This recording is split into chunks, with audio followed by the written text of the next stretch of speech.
Bonjour Maxime.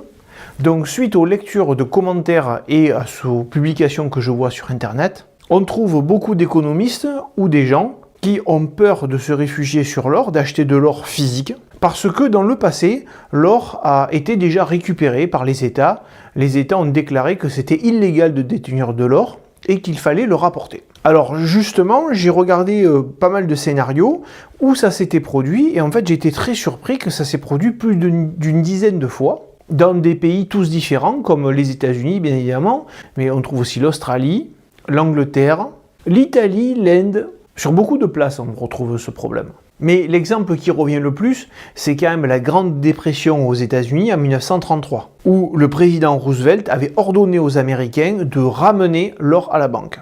Et bien évidemment, il l'échangeait contre une monnaie papier, c'était pas une confiscation. Mais c'était quand l'or était un instrument monétaire, je pense. C'était avant 1971, je me trompe ou pas? Oui, en effet, c'était essentiellement avant 1971. Et oui, donc l'or maintenant, c'est une marchandise comme les autres, et donc vous ne pouvez pas empêcher les gens de détenir de l'or, d'acheter de l'or. Avant 1971, l'or était l'étalon des monnaies, ou plus exactement, c'était l'étalon dollar, le dollar était l'étalon des monnaies. Ça s'appelle le système de Bretton Woods. Donc, c'est normal qu'à cette époque, il y ait eu des interventions. Bon, ce que je vois, moi, sur l'or, c'est qu'il augmente constamment. Vous avez des graphiques très impressionnants. En réalité, ces graphiques, il faudrait les nuancer en termes à coût constant. L'or n'est pas plus haut qu'il était en 1980. Mais en termes nominaux, il n'a cessé d'augmenter. Et dans le fond, l'or, c'est une valeur refuge, hein, c'est banal de le dire, hein, mais cette dette gigantesque, 350 000 milliards de dollars, elle fait peur. Les monnaies inspirent encore confiance, Dieu merci, mais elles font peur aussi parce que elles ont été manipulées par les quantitative easing, hein, on en a parlé.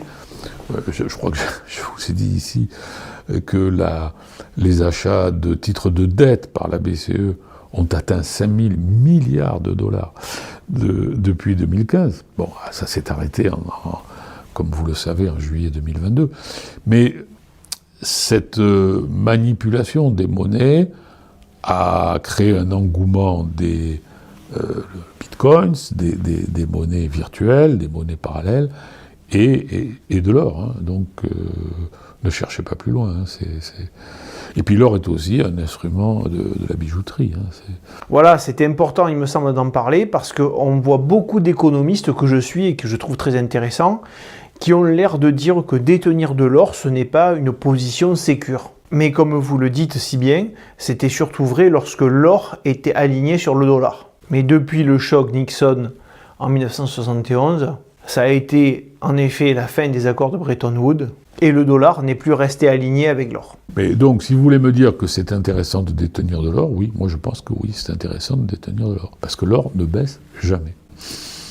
Alors que la bourse de Paris, vous voyez, quand même, depuis, j'allais dire la cohabitation, elle n'a pas commencé, mais depuis la dissolution, la bourse de Paris a beaucoup baissé. Bien, mais merci pour cette précision et j'espère que tout cela est plus clair maintenant. Au revoir.